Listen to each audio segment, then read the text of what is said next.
Glória a Deus. Fecha os seus olhos aí no teu lugar, querido. Nós só estamos aqui essa noite porque há pouco mais de 2000 anos atrás foi feito um sacrifício vicário na cruz do Calvário. Sem querer nada em troca, o nosso Jesus, ele foi crucificado lá. Eu queria que nessa noite você parasse um pouco agora, refletisse um pouco na sua vida. Não é isso que nós fazemos todos os finais de ano, não é o que nós fazemos todos os meses de dezembro, desde que nos entendemos por gente e conseguimos raciocinar e pensar aquilo que é ou não bom. Eu acho que se você parar um pouco nesse momento e se lembrar das palavras do ano passado, do final do ano passado, se lembrar do que aconteceu no ano passado, vai ter muita coisa semelhante esse ano. Nós temos aprendido que para uma vida diferente é necessário termos atitudes diferentes. Para uma vida diferente temos que galgar degraus diferentes daqueles que viemos galgando já há alguns anos. Essa noite eu gostaria de compartilhar com você uma breve palavra. E com seus olhos fechados aí ainda, eu já gostaria de orar com você. Esse é um culto atípico, eu penso, um pouco diferente. Nós temos que aprender a adorar a Deus em sua multiforme graça. Nós temos que aprender a adorar a Deus de todas as formas, com novos cânticos. Nós temos que entender que o culto não foi feito para nós, ele foi feito para o Senhor. E cada um vai oferecer ao Senhor aquilo que ele tem de melhor, naquilo que ele faz de melhor. Ninguém é como ninguém, nenhum culto deveria ser como o outro, nenhum louvor deveria ser como o outro. Nós não deveríamos repetir tantas canções, nós não deveríamos pensar nas canções que vão mover os nossos corações. O nosso pensamento central tem que ser a canção que vai tocar o coração de Deus, é aquela que sai do meu. Não importa quem está em cima do altar, não importa quem está ministrando, quem está com fome tem que se virar para comer. Deus, eis-nos aqui essa noite, como simplórios perante o Senhor, como humildes diante de Ti, sem saber o que estamos fazendo, nem como estamos fazendo direito. Que o Senhor nos direcione essa noite, através da Tua Palavra. Que a Tua Palavra em nossos corações de fato venha arder, e que dentro em nós venha fluir de fato rios de águas vivas, quando ouvirmos a Tua Palavra. Não nos deixe proferir nada aqui que não seja a Tua vontade, não nos deixe dizer nada que não seja do Senhor. E se o Senhor não quiser usar o pregador dessa noite, tira ele desse altar. Que nesse altar estejam apenas aqueles que serão usados por Ti, e que já tem uma promessa do Senhor para essa noite. Que seja feito nessa noite não mais que a Tua vontade, assim na terra como nos céus, em nome de Jesus. Eu queria que você pegasse a sua Bíblia comigo, por gentileza, de pé.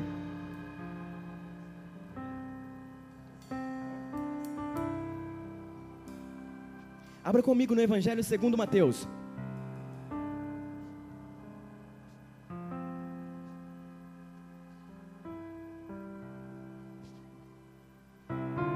No capítulo 2.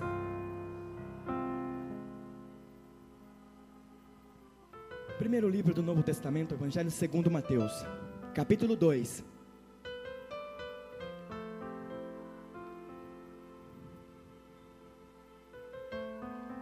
Você que não trouxe a sua Bíblia, você que tem uma Bíblia, que está do lado de alguém que não tenha, compartilhe com ele nessa noite.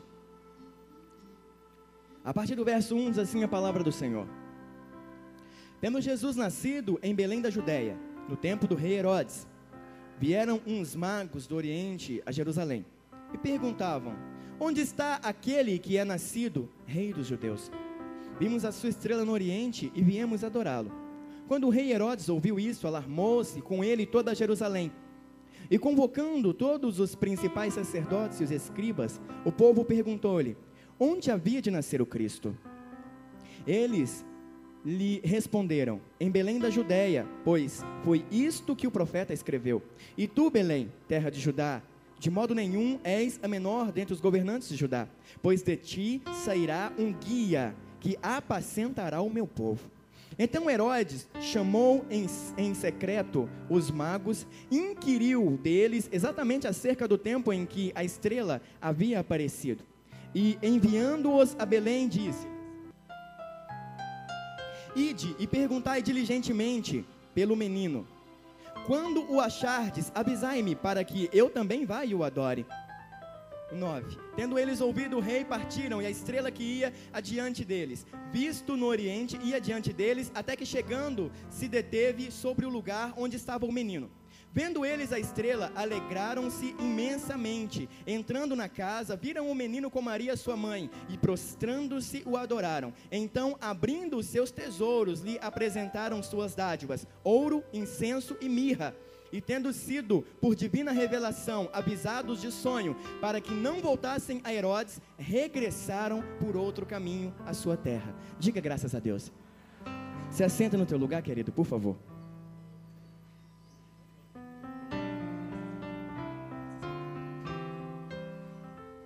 Glória a Deus. Amados, essa de fato é uma noite muito especial. Sobre todas as coisas, é uma noite em que devemos fazer menção a tudo aquilo que tem acontecido em nossas vidas. Como eu disse, o final do ano é um período do ano em que nós paramos para poder refletir. Muitos de nós temos o costume de já começarmos a nos preparar para o ano que vem. E começamos a profetizar tudo aquilo que vai acontecer, tudo aquilo que aconteceu e as coisas que ainda virão a partir do próximo ano. Mas sabe o que é interessante? Não paramos para ver aquilo que de fato nós fizemos, ou aquilo que deixamos de fazer. Qual a relevância da vida que temos vivido? Eu vim agora há pouco no carro, e conversando com a minha esposa, eu falava com ela, olha, ela comentava comigo algumas coisas corriqueiras. Ela dizia assim: Maxwell, agora o Natal está passando, e a partir da próxima semana, as lojas já vão tirar das suas prateleiras os presentes de Natal, e já vão começar a colocar os cadernos, materiais escolares, etc., como acontece todo ano. Aí eu parei um pouquinho e falei, para um pouco agora e pensa, como acontece todo ano. Dia após dia, ano após ano, nós vivemos um ciclo contínuo. Eu tenho pena das pessoas que não conhecem e não têm uma vida em Cristo Jesus, porque não tem novidade em sua vida. Mas eu tenho ainda mais pena das pessoas que vêm à igreja, que dizem ter uma vida com o Senhor, mas de fato não o conhecem de verdade. Aqui nós lemos a história do nascimento do Messias. É nessa data do ano que nós começamos a frisar, e o que mais chama a minha atenção é que nessa data do ano, as pessoas se tornam mais sensíveis, buscam crianças nos orfanatos para passarem o Natal em suas casas e também a virada de ano, vão aos asilos visitar as pessoas, arrecadam brinquedos e presentes para distribuírem, mas isso apenas durante 1 ou 2 semanas no final do ano. Isso não é talento, eu não diria que isso é uma vocação, isso é apenas desencargo de consciência. Às vezes temos vontade de agradar as pessoas, de fazer o bem para alguém, já no intuito de termos alguns de nossos pecados talvez abonados. Pensamos que não, mas ainda vivemos os primórdios da igreja primitiva, ainda vivemos os primórdios da igreja católica apostólica romana, ainda pagamos indulgências por algumas coisas, e ainda fazemos algumas coisas na intenção de sermos desabonados no que diz respeito ao pecado, porque não temos mais esperança, não vivemos mais em esperança. A esperança do cristão contemporâneo tem sido as bênçãos que ele irá receber nessa terra, e o reino dos céus que poderá ser estabelecido ainda aqui neste mundo. Não temos mais a esperança que tinham as pessoas do Antigo Testamento, os profetas, sacerdotes, mestres e reis veterotestamentários. Ele tinha a vida deles focada e voltada para o nascimento daquele que seria o Salvador da humanidade. Eles tinham um anseio ardente pelo momento em que não mais necessitariam oferecer sacrifício uma vez por ano, ali no Santo dos Santos, fazendo aspersão pelos pecados do povo. Eles esperavam o sumo sacerdote. Se você parar para poder ler a palavra do Senhor, de Gênesis, de Adão até João Batista, a profecia messiânica é viva na palavra, ela é viva.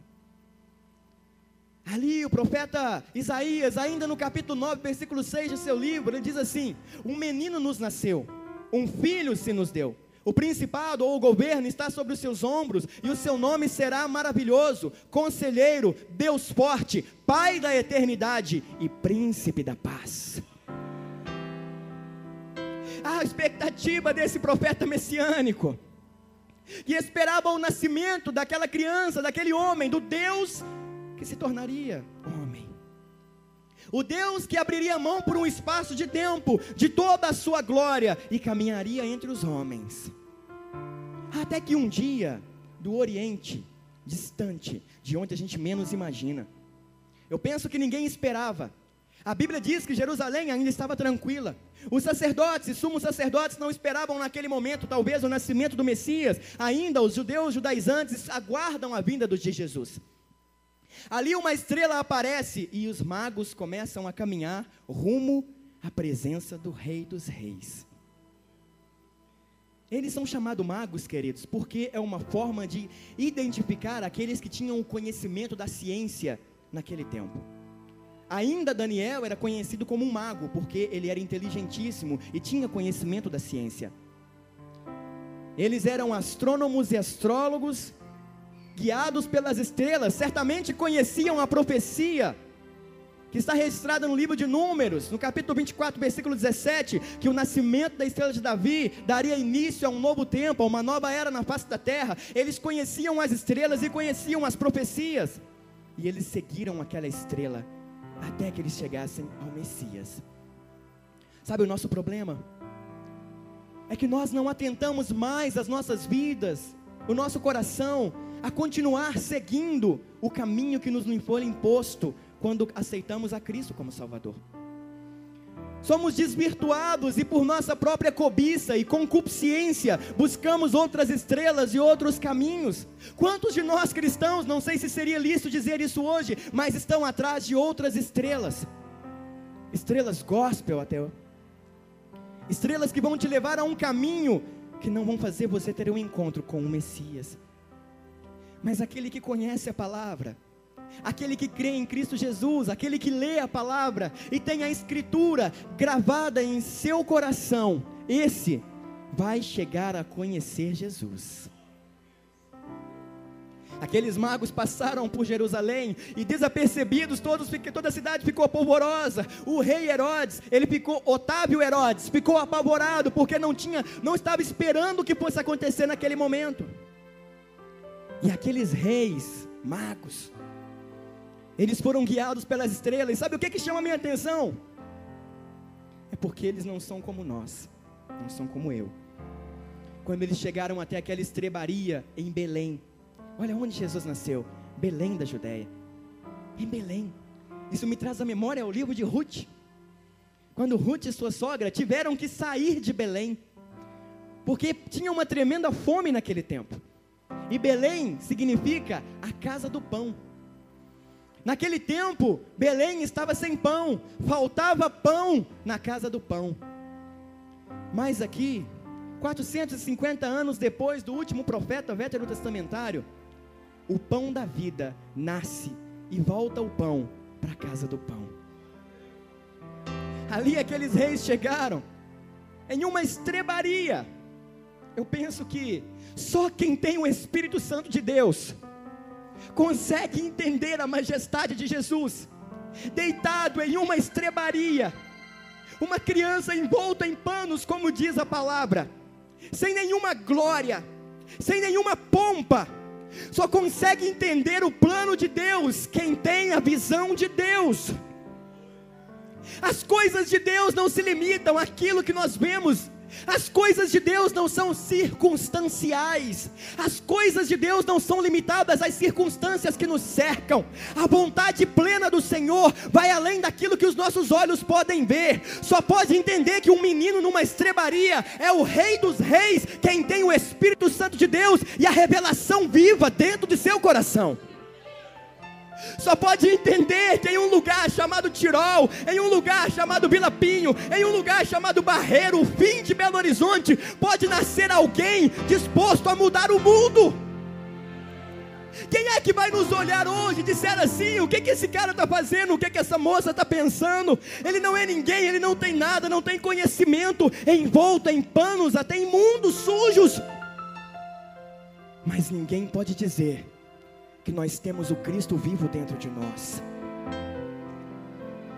Sabe, amados, é apenas uma revelação para ver essa criança ali com um pai carpinteiro da descendência de Davi. Uma mãe que ficou grávida mesmo antes do casamento. Ficaram numa estrebaria porque não tinha vagas, não tinha quartos disponíveis. E o nosso cristianismo banal que nós vivemos hoje, não dá para dizer que a pessoa é crente se ela não tem um carro novo, não dá para dizer que ela é cheia do Espírito Santo se ela não tem uma casa nova, se eu tenho alguma dívida, eu tenho problema com Deus. O que mais nós temos hoje dentro das igrejas, ao invés de sermos reis que nos anunciam a vinda do Rei dos Reis, são os amigos de Jó, que só conseguem ver que nós somos pecadores se passamos por alguma situação controversa. Mas a palavra me ensina que a manifestação de Deus, ela é incircunstancial. Ela vai além da minha circunstância. Ela transpassa a minha cosmovisão. Ela não se limita ao que eu posso fazer, porque se eu fosse preparado para fazer algo sem a presença do Senhor, não seria graça, seria minha obra, e a minha obra não vale nada. Eu vivo pela graça e sou justificado pela fé, no sacrifício vicário de Cristo, há milhares de anos atrás. Ele não depende do meu ouro, ele não depende da minha prata, não depende do meu conhecimento, porque como ele mesmo disse, como através do profeta Ageu, meu é o ouro e minha é a prata, e eu vos digo que a glória dessa última casa será maior do que a da primeira. Situações adversas, profetas que esperavam ansiosamente pela vinda do Messias. De repente nasce essa criança, Jesus Cristo. Eu gosto muito de fazer a analogia de John Stott. E veio como uma criança, entrou pelas portas do fundo desse mundo, deitou-se em uma manjedoura, e ali por um carpinteiro foi criado, crescendo com os seres humanos, e no tempo aceitável e propício, pelos mesmos os quais zombavam dele, entregou a sua própria vida na cruz do Calvário.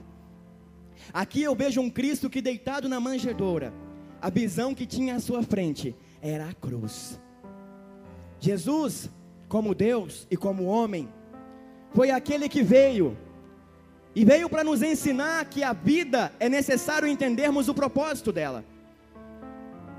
Qual a relevância desse ano na sua vida? O que aconteceu? Como foram os seus últimos natais? Eu penso que até as falas que nós temos no dia de Natal é a mesma. Cada ano que passa, o Natal vai perdendo a sua essência. Esse ano foram menos foguetes.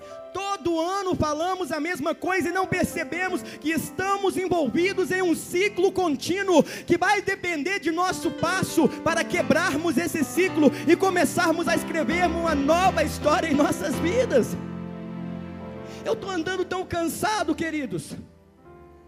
Eu estou andando tão estressado com tudo que vem acontecendo, porque eu sei que existe algo de Deus para a minha vida, que vai além daquilo que eu tenho feito, e eu não tenho orado pedindo a Deus outra coisa, senão que me deixe enxergar o propósito dEle para a minha vida. Eu não nasci para ser bitolado em um tempo como o que nós estamos vivendo, almejando as conquistas dessa terra. Eu nasci para poder cumprir o propósito de Deus na minha vida, seja Ele pregar para uma multidão, ou seja Ele pregar para 2 pessoas no meio da floresta. Não me importa a quantidade de pessoas, importa o ardor que está dentro do meu peito. Não se mede um avanço missionário pela quantidade de vidas que se ganha, mas pelo ardor com que se prega o Evangelho. Eu não sei se você está cansado ou não, porque a cada conquista que nós temos nessa terra, dá um cansaço, uma sensação de pronto, e agora? Aí você conquista mais um carro, pronto, e agora? Aí você passa no vestibular, pronto, e agora? Aí você consegue um trabalho melhor, pronto, e agora? Mas quem tem uma vida plena no Senhor, sabe que o fim da nossa recompensa não é aqui, Ele está com o nosso Pai Celeste. Aqui eu vejo os magos trazendo suas riquezas, uma analogia, uma simbologia que expressa as virtudes do nosso Senhor. Um deles presenteia a Cristo com ouro. Só recebia ouro de rei quem era reconhecido como rei, por quem o presenteou. Aquele rei que deu ouro para Jesus, ele reconheceu a Cristo como Salvador, ele reconheceu a Cristo como Rei dos Reis. Quantos de nós morremos e matamos nessa terra pelo ouro? Quantas pessoas aqui ainda fazem simpatias na virada do ano para poder conquistar a riqueza, conquistar a prosperidade no ano que há por vir? Não se espante se eu disser que ainda no nosso meio existem pessoas que são mais ligadas ao misticismo do que de fato a fé no evangelho genuíno de Cristo Jesus. Muitas pessoas que têm mais fé num olho gordo, num mal olhado, e acabam fazendo simpatia para não ganhar isso no fim do ano.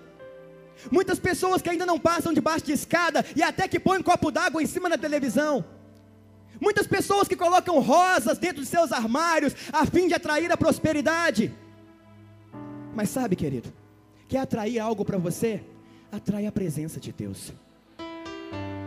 Não precisa ser místico, tem só que voltar às origens. A nossa origem é celeste, de lá nós viemos e para lá tornaremos a voltar. Aquilo que temos nessa terra nada mais é do que o investimento do Pai sobre as nossas vidas, para que o Evangelho seja propagado conforme sua vontade, para cada um de nós.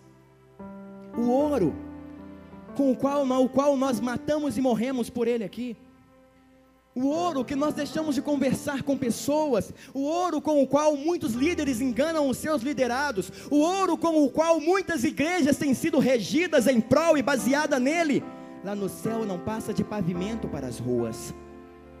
O ouro que nós queremos encher o nosso cofre, lá no céu é apenas pavimento para as ruas do Senhor. Eu penso que nós vamos caminhar por aquelas ruas de ouro, e o Senhor vai olhar para nós e dizer assim: está vendo? Pessoas matavam e morriam por algo que eu ponho no chão para pisar, porque minha é a prata e meu é o ouro. Às vezes fazemos campanhas, vamos começar agora o ano. Eu creio que 95% das igrejas protestantes no mundo iniciam um ano com os seus projetos de vida e suas campanhas de sonho. Pois eu desafio você a anotar no seu projeto de vida: Senhor, eu não quero nada para mim, eu só quero que o seu sonho se realize sobre a minha vida. Quem teria coragem de fazer algo semelhante? Quem teria coragem? Porque você escreve todo o início do ano, chega no final do ano, você fala: nossa, foi tudo do mesmo jeito. Então por que você não começa fazendo diferente? Por que a nossa entrega não pode ser 100% nas mãos do nosso Senhor? Por que nós não podemos deixar de sonhar um pouco com a prosperidade física e começarmos a sonhar com uma intimidade com o nosso Senhor e Rei da Glória? Por que nós não podemos parar pelo menos por um ano de pensar em encher os nossos cofres e bolsos e começarmos a encher os nossos espíritos da presença do nosso Senhor? Vamos ver o que acontece, vamos ver se dá certo, vamos ver se de fato seremos arrebatados ou quem sabe trasladados. Vamos ver se quando a trombeta tocar, seremos achados dignos de subir com o nosso Jesus. O segundo rei presenteou o nosso rei com incenso. Incenso. Ele estava dizendo assim para Jesus: chegou o sumo sacerdote. Quem acendia o incenso naquele tempo eram os sumos sacerdotes. O incenso, ele simboliza a oração de todos os santos. Se você ler Apocalipse capítulo 5, você vai entender isso. Se você ler Hebreus, você vai entender que Jesus Cristo é um sacerdote como da ordem de Melquisedeque, sem genealogia, é um sacerdote eterno. E Melquisedeque significa rei da paz. Ele estava entregando para Jesus, dizendo assim: você é rei, você é sacerdote. Sacerdote é aquele que pode entrar no Santo dos Santos e interceder pelo restante do povo. Sumo sacerdote é aquele que pode entrar. E chegou o sumo sacerdote para caminhar entre nós. Mas como reconhecer um sumo sacerdote deitado em uma manjedoura? Como se olhar no espelho e reconhecer que existe virtude em nós? Eu fico tão feliz quando eu olho no espelho, porque eu percebo que de mim mesmo eu não tenho condições de fazer nada. Eu vinha conversando com um irmão seminarista e eu falava para ele: sabe, irmão, eu tenho meditado tanto na minha vida, de onde eu saí, como era a minha vida, e hoje o que Deus tem feito comigo. Eu não estou falando de ser pastor, eu não estou falando de ter coisas que eu não tenho. Querido, hoje, pastor, mas você não tem nada? Eu tenho. Eu tenho um carro, eu tenho um apartamento, pago prestação dos dois para a honra e glória do Senhor e estou pagando em dia. Para mim está ótimo, sou feliz. e muito feliz. Pastor, mas todo pastor tem que ter um carrão, todo pastor tem que ter uma mansão, pastor, todo pastor tem que ter isso, tem que ter aquilo. Todo pastor tem que ter o Espírito Santo de Deus. Todo pastor tem que dizer: nada tenho de mim mesmo, tenho por perda todas as coisas por amor a Cristo. Aí a igreja volta a funcionar como deveria. Eu tenho um sumo sacerdote, eu tenho um líder maior, que ele é o tudo. O meu Jesus, ele diz em Apocalipse capítulo 1, eu sou o princípio e o fim, eu sou o alfa e o ômega, eu sou aquele que é, que era e que há de vir. Eu sou o total, eu sou a totalidade da existência universal. Eu sou aquele que chama os raios pelo nome, eles vêm até mim e dizem: eis-nos aqui. Eu sou aquele que sustenta a terra sobre o nada. Eu sou aquele que criou as nascentes das águas. Eu sou aquele que sabe o nome de cada estrela que tem no céu. Eu sou aquele que dá ordem ao vento. Eu sou o Senhor da vida. Eu sou o pão que desceu do céu. Eu sou aquele que, se você comer de mim, você não vai ter mais fome. Eu sou aquele que, se você beber de mim, você não vai ter mais sede. Eu sou o que sou. O terceiro deu ao nosso Senhor mirra. Quem tinha o poder de usar a mirra era o profeta, para ungir os enfermos, para consagrar outros reis e outros profetas. A mirra foi dada a ele, como quem quer dizer: unge quem o Senhor quiser, cura quem o Senhor quiser. Depois dele, reis, líderes foram levantados. Depois dele, apóstolos, discípulos. Depois dele, os pais da igreja. Depois dele, a igreja primitiva veio a igreja na era as trevas, veio a igreja da reforma, veio a igreja avivada no século 18, 19, no século 20, e nós somos a igreja do século 21, que também fomos ungidos por ele, para desenvolvermos a sua obra nessa terra, porque só ele pode chamar, só ele pode ungir. No capítulo 2 do Evangelho segundo Lucas, nós vemos mais algumas pessoas que visitaram a Jesus. Alguns pastores visitaram a Jesus. Esses pastores foram visitados por anjos. Preste atenção, olha o contraste. Jesus recebeu a visita de reis, por eles foi presenteado, reis de outras nações. E depois Jesus recebeu a presença de simples pastores. Eu não sei se você sabe, querido, mas os pastores eram uma profissão detestada. Ser pastor naquele tempo não tinha nenhum privilégio. Os pastores não eram benquistos nas sinagogas. Os pastores não tinham representação social, quase que nenhuma. Vamos pensar um pouco nos dias em que estamos vivendo. Para você que me assiste aí da internet, para você que está aqui, que sonha em ser pastor, porque você não conseguiu nada na vida lá fora, e para você que já é um pastor e pensa que é o status maior que você poderia alcançar, querido, na compreensão do Cristo, você ser um pastor só está te dando condição de você ser mais cobrado. Tem pastor que gosta de ser pastor porque sempre está sendo convidado para almoçar na casa do irmão, está sempre recebendo muitos presentes. Tem pastor que gosta de ser pastor porque gosta de se vestir bem. Tem pastor que gosta de ser pastor porque consegue entrar em alguns lugares e tem até o nome quando chega para poder fazer alguma coisa. E você: eu sou pastor. Não, ele é pastor, ele tem boa índole, pode deixar ele passar. Tem pastor que quer ser pastor só porque tem o nome de pastor. Mas os pastores naquele tempo não eram assim. E quando eles foram visitar a Cristo ali, quem visitou eles primeiro foi um anjo. O anjo poderia ter ido até os sacerdotes da sinagoga. O anjo poderia ter procurado ali Caifás. Poderia ter procurado aquele que sucederia Caifás, o próprio Anás. Mas o anjo procurou os pastores e falou para eles assim: eu tenho uma boa notícia para vocês. Ali veio o Evangelho, boas novas, boas notícias. Então a Bíblia diz no Evangelho segundo Lucas que eles foram cercados de glória quando os anjos vieram. E a Bíblia diz que o anjo falou: pode ir lá, visita ele. A Bíblia diz que os anjos louvavam ao Senhor no momento em que o Cristo nascia. Sabe onde eu quero chegar? Ali a esperança daquele povo estava vindo ao mundo. Eles viviam passo a passo na expectativa de que o Cristo viria, e viria para poder morrer na cruz.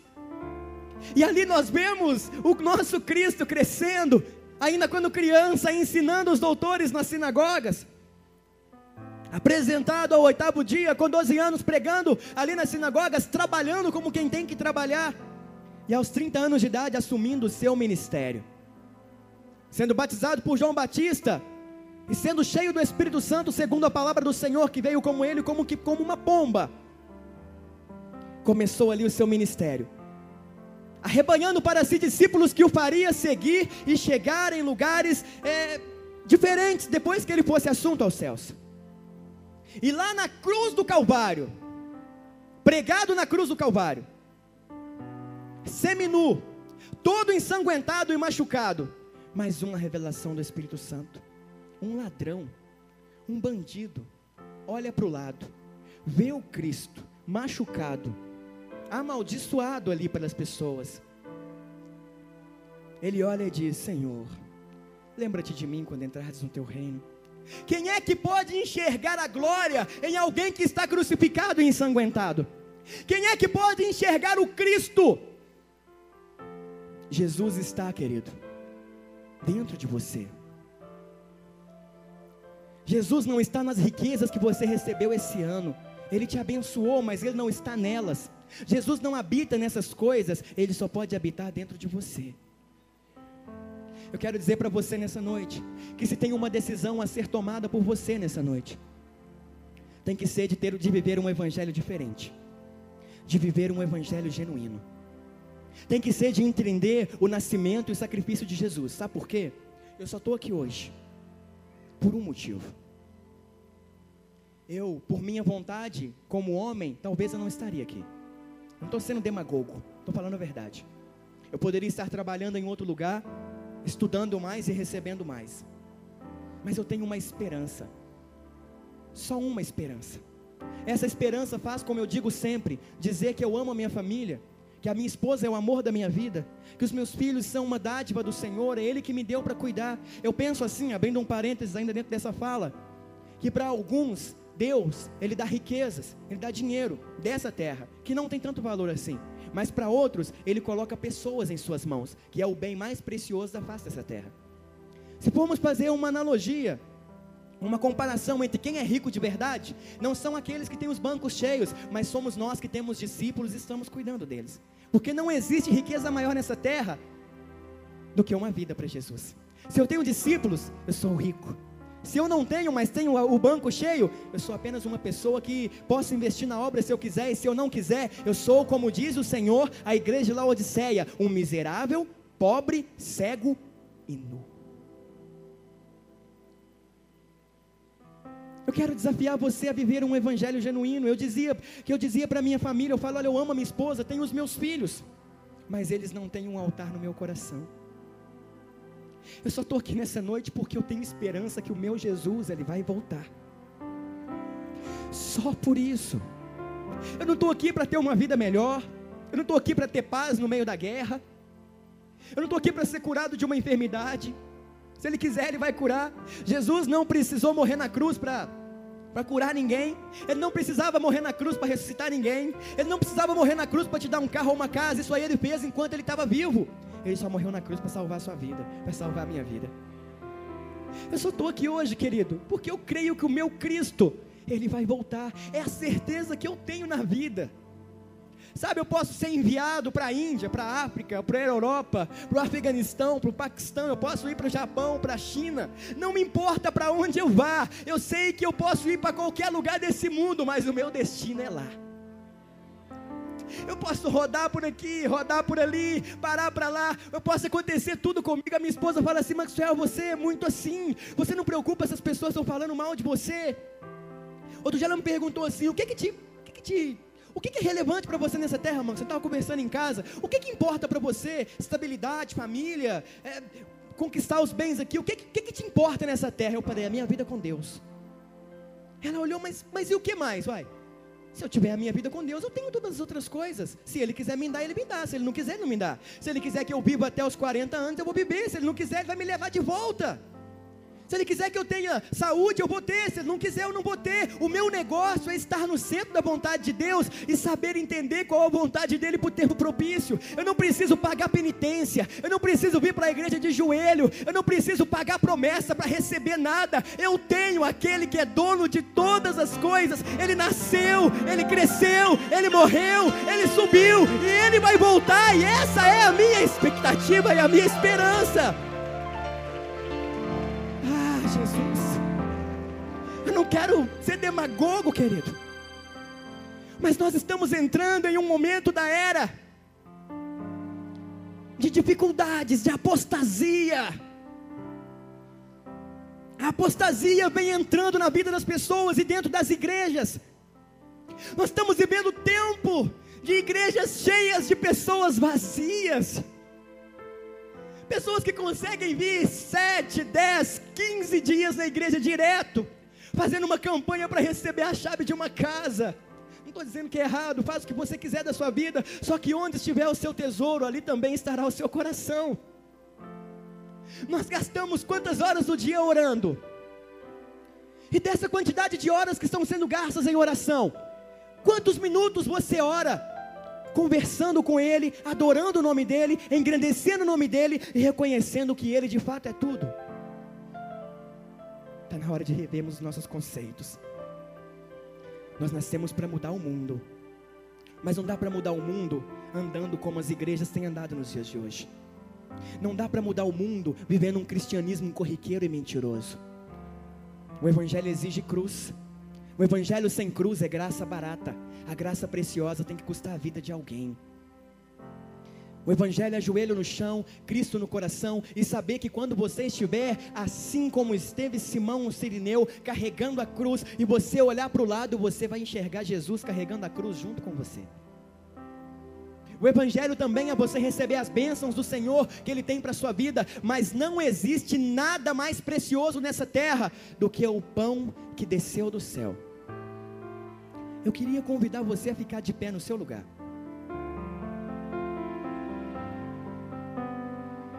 Noite de Natal. Eu não preciso ficar sendo redundante e falando com você das circunstâncias que nós vivemos hoje, da mentira que é o Natal e a questão de Papai Noel, de árvore de Natal, se é ou não lícito ter árvore de Natal. Querido, eu vou ser sincero com você, tem gente que fica assim: pastor, você tem árvore de Natal em casa? Eu tenho árvore de Natal, e se eu pudesse, se eu tivesse uma casa, eu tenho um apartamento, eu ia ter uma árvore grandona de Natal, e eu ia colocar bolas de futebol na árvore como bolas, ia ter mesmo, que eu acho bonito, eu conheço a história da árvore de Natal, não tem nada de cabeça que Nimrod cortava e pendurava lá.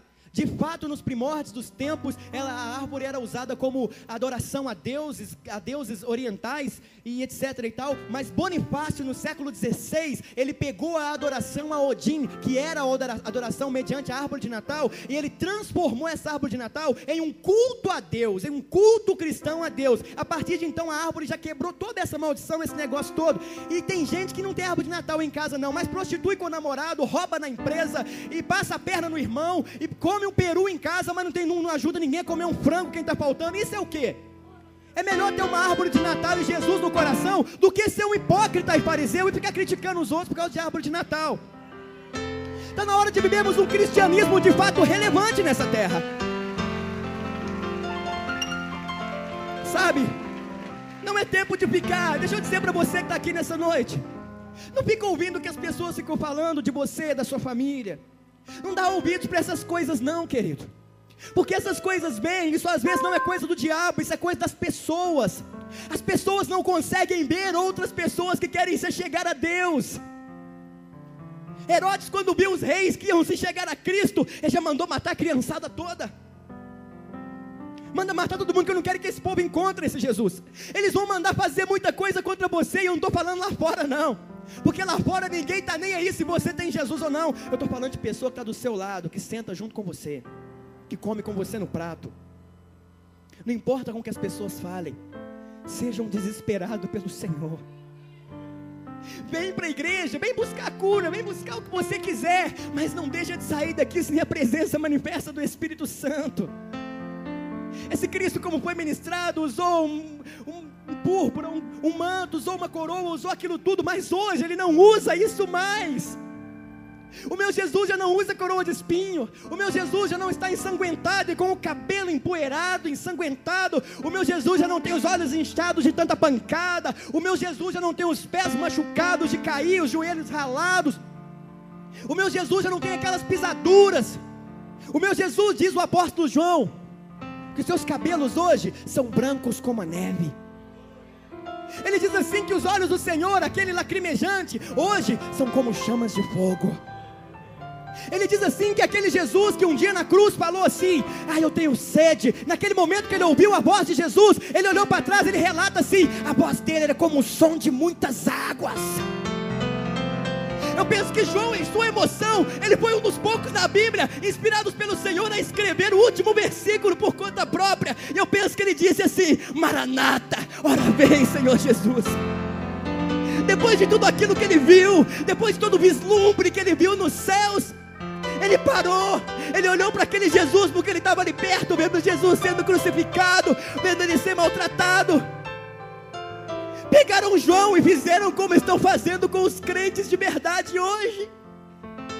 Eles estão pegando os cristãos legítimos. Não estou falando da China, não estou falando de outro país, eu estou falando de igrejas que estão aprisionando pessoas cheias do Espírito Santo.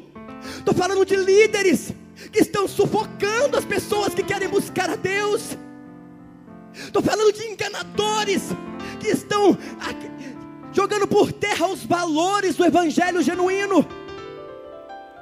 Mas deixa eu dizer uma coisa para você: fizeram isso com João, o último discípulo do colégio apostólico a morrer, e o único a morrer de morte natural. O imperador pegou João, colocou João em Patmos e disse: deixa ele morrer aí. Todas as portas se fecharam para João, quando tem se fechado para o evangelho genuíno, tem tentado se fechar. Todas as portas se fecharam para João, como tem acabado de tentar de enganar o mundo. Mas quando todas as portas do mundo se fecham, Deus abre uma porta no céu. Todas as portas do mundo se fecharam para João, Deus abriu uma porta no céu. João precisou estar em Patmos para ser levado ao céu. Eu não sei aonde você está, mas não se preocupe, não é aí o seu lugar. Ele ainda vai te levar lá no céu. Aí João teve aquele vislumbre daquilo tudo, viu as igrejas nas mãos de Jesus, viu os pastores na outra mão de Jesus, e diz assim, ele como quem quer dizer: fica tranquilo, João, porque todas as igrejas estão nas minhas mãos, todos os pastores estão nas minhas mãos, só guarda com fé e escreve as palavras que eu te direi. Feche os seus olhos aí. Sabe do que nós precisamos hoje? Cura, mas é da alma. Sermos curados, nossos olhos precisam ser abertos. Nós precisamos voltar a viver aquele evangelho genuíno dos nossos avós. Sabe, aqueles que entregavam as suas vidas por amor a Cristo, não se preocupando com o que viria depois, mas viviam cada dia entendendo que basta cada dia o seu próprio mal. Querido, eu estou aqui nessa noite para te dar uma palavra agora, eu já estou terminando. Não desanimes. Nós temos muitos ladrões da alegria. Não estou falando de homens, estou falando de circunstâncias, algumas coisas que infelizmente têm sido fatores que têm nos feito desistir da fé, de crer na promessa, a promessa da volta de Jesus. Não estou falando da promessa que você recebeu pessoalmente. Hoje eu estou pregando igreja, não estou pregando pessoal, estou pregando igreja. Ele disse, Paulo disse assim para os meninos lá, os irmãos da igreja de Éfeso: alegrai-vos no Senhor, outra vez vos digo, alegrai-vos. Paulo não estava fazendo um pedido, Paulo não estava dizendo: eu sugiro que vocês se alegrem. Paulo, isso foi no imperativo, ele ordenou, ele disse assim: alegrai-vos no Senhor, outra vez vos digo, alegrai-vos. O que ele queria dizer? Vocês não têm motivo para chorar, Não importa seu corpo físico, não importa como você está, se alegra no Senhor. Ele estava dizendo isso, sabe aonde que Paulo estava quando ele disse isso? No corredor da morte. No corredor da morte. Paulo só não foi crucificado porque era cidadão romano, e para o cidadão romano era outra pena, a decapitação. Aí lá em 2 Timóteo capítulo 4, ele diz assim: Timóteo, anuncia o Evangelho, prega o Evangelho. Nos últimos dias virão pessoas com comichões nos ouvidos. As pessoas serão amantes de si mesmas, mas eu te digo, permanece na fé. Agora, pois, estou sendo entregue como libação ao Senhor, como oferta. Ninguém me mata, eu estou me entregando, porque chegou a minha hora. Eu combati, ele não fala ele fala, eu combati o bom combate. Eu acabei a carreira e eu guardei a fé. Feche os seus olhos. Reflete na sua vida e no que você quer. Eu quero ser diferente. Pode abrir sua boca. Está na hora de ser curado pelo Senhor de toda mentira, toda cegueira. Isso é Natal.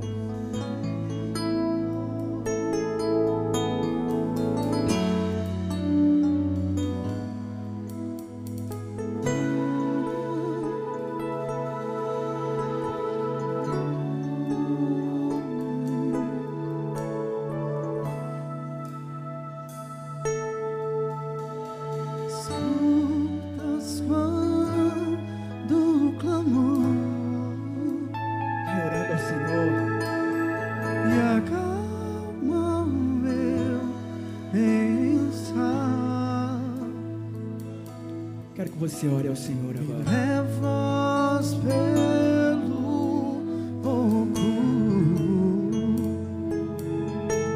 curando todo. Vamos dar um presente para o Senhor agora. Vamos orar, vamos agradecer.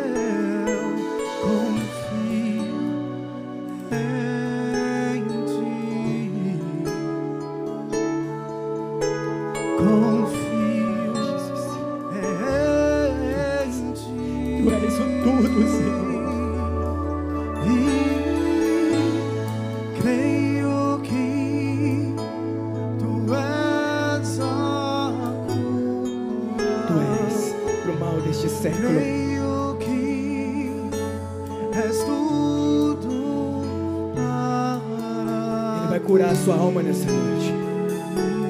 Ele vai nos limpar. Pode orar, dá um presente para Ele. Creio que Tu és a vida. Tu és.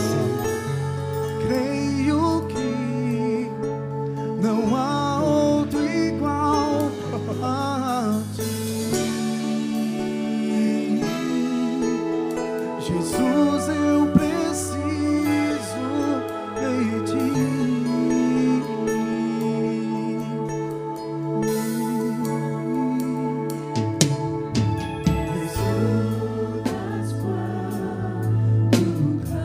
Ele escuta você no momento mais difícil e também no mais feliz.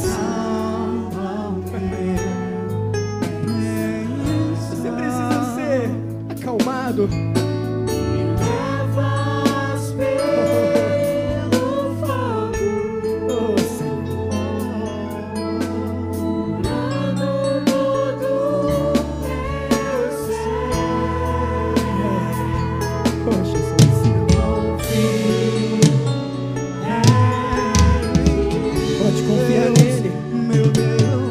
Circunstâncias para lá. Quem pode enxergar o Cristo dentro da manjedoura que é o seu coração essa noite?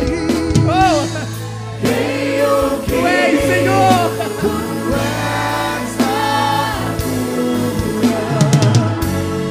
Creio que és tudo para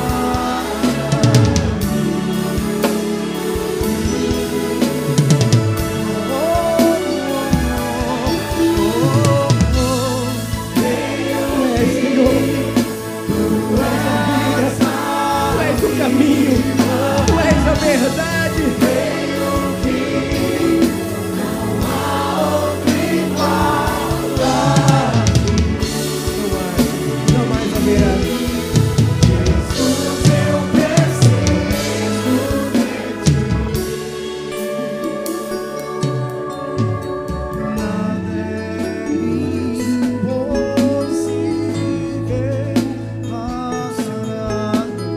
seus olhos fechados. É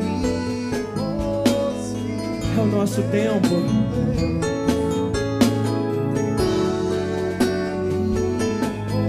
Absolutamente nada em você.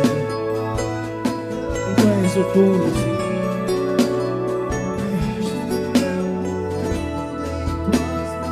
Nós queremos o Senhor. É hora de termos uma vida diferente. É no tempo de sairmos da mesmice.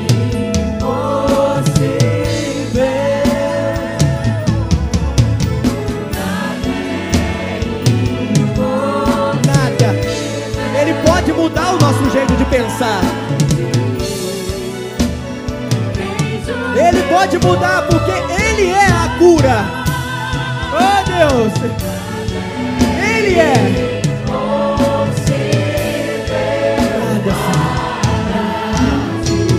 Absolutamente nada.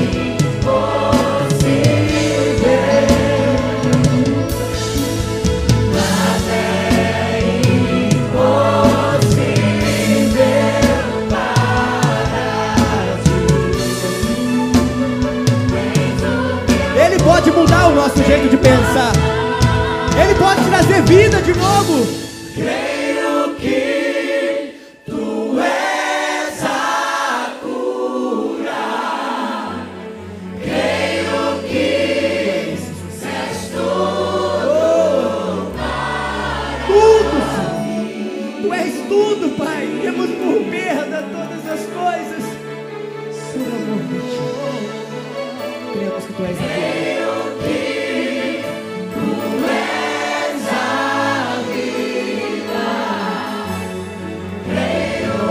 Pode nos separar.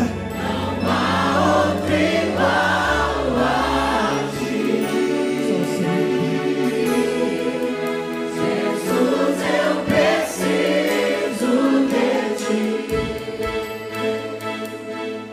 Pois estou certo de que nem a morte e nem a vida, nem principados e nem potestades, nem a altura e nem a profundidade, nem o presente e nem o porvir, nem qualquer outra coisa alguma poderá nos separar do amor de Deus, que está em Cristo Jesus, o nosso Senhor e Salvador.